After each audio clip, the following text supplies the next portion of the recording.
بسم اللہ الرحمن الرحیم۔ السلام علیکم۔ قرآن ایک زندہ اور قیامت تک باقی رہنے والا معجزہ ہے۔ تمام انبیاء علیہم السلام کے معجزات صرف ان کی حیات تک معجزہ ہوتے، لیکن قرآن کا معجزہ بعد وفات رسول کریم صلی اللہ علیہ وآلہ وسلم بھی اسی طرح معجزے کی حیثیت میں باقی ہے۔ آج بھی ایک ادنا مسلمان ساری دنیا کے اہل علم و دانش کو للکار کر دعویٰ کر سکتا ہے کہ اس کی مثال نہ کوئی پہلے لا سکا نہ آج لا سکتا ہے، اور جس کو ہمت ہو پیش کر کے دکھلائے۔ شیخ جلال الدین سیوطی رحمۃ اللہ علیہ مفسر جلالین نے اپنی کتاب خصائص کبریٰ میں رسول اللہ صلی اللہ علیہ وآلہ وسلم کے دو معجزوں کے متعلق بحوالہ حدیث لکھا ہے کہ قیامت تک باقی ہے۔ ایک قرآن کا معجزہ، دوسرا یہ کہ رسول کریم صلی اللہ علیہ وآلہ وسلم سے حضرت ابو سعید خدری رضی اللہ عنہ نے دریافت کیا کہ یا رسول اللہ صلی اللہ علیہ وآلہ وسلم، ایام حج میں تینوں جمعرات پر لاکھوں آدمی 3 روز تک مسلسل کنکریاں پھینکتے ہیں، پھر کوئی ان کنکریوں کے ڈھیر کو یہاں سے اٹھاتا بھی نظر نہیں آتا، اور ایک مرتبہ پھینکی ہوئی کنکر کو دوبارہ استعمال کرنا بھی ممنوع ہے، اس لیے ہر حاجی اپنے لیے مزدلفہ سے کنکریاں نہیں لے کر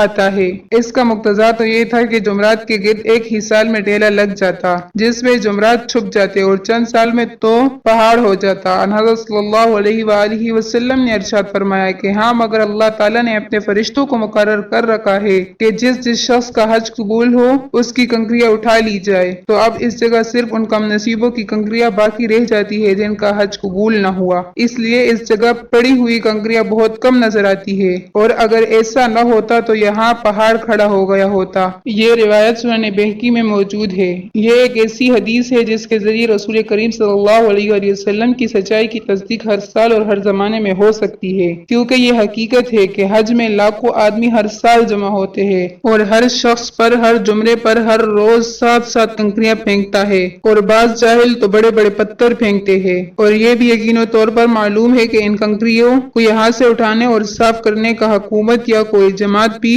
روزانہ انتظام نہیں کرتی، نہ اٹھائی جاتی ہے، اور جیسا قدیم سے دستور چلا آتا ہے کہ اس جگہ سے کنکریاں اٹھائی ہی نہیں جاتی، تو اگلے سال اس کا دگنا اور تیسرے سال تگنا ہو جائے گا۔ پھر کیا شبہ ہے کہ چند سال میں یہ حصہ زمین مع جمرات کے ان کنکریوں میں چھپ جائے گا، اور بجائے جمرات کے ایک پہاڑ کھڑا نظر آئے، مگر مشاہدہ اس کے خلاف ہے، اور یہ مشاہدہ ہر زمانے میں رسول کریم صلی اللہ علیہ وآلہ وسلم کی تصدیق اور آپ صلی اللہ علیہ وآلہ وسلم پر ایمان لانے کے لیے کافی ہے۔ سنا ہے کہ اب یہاں سے کنکریاں اٹھانے کا کچھ انتظام ہونے لگا ہے، مگر 1300 برس تک کا عمل بھی اسی مضمون کی تصدیق کے لیے کافی ہے۔ اسی طرح معجزہ قرآن ایک زندہ اور ہمیشہ باقی رہنے والا معجزہ ہے، جیسے حضرت صلی اللہ علیہ وآلہ وسلم کے عہد مبارک میں اس کی نظیر یا مثال پیش نہیں کی جا سکی، آج بھی نہیں کی جا سکتی۔ اللہ حافظ۔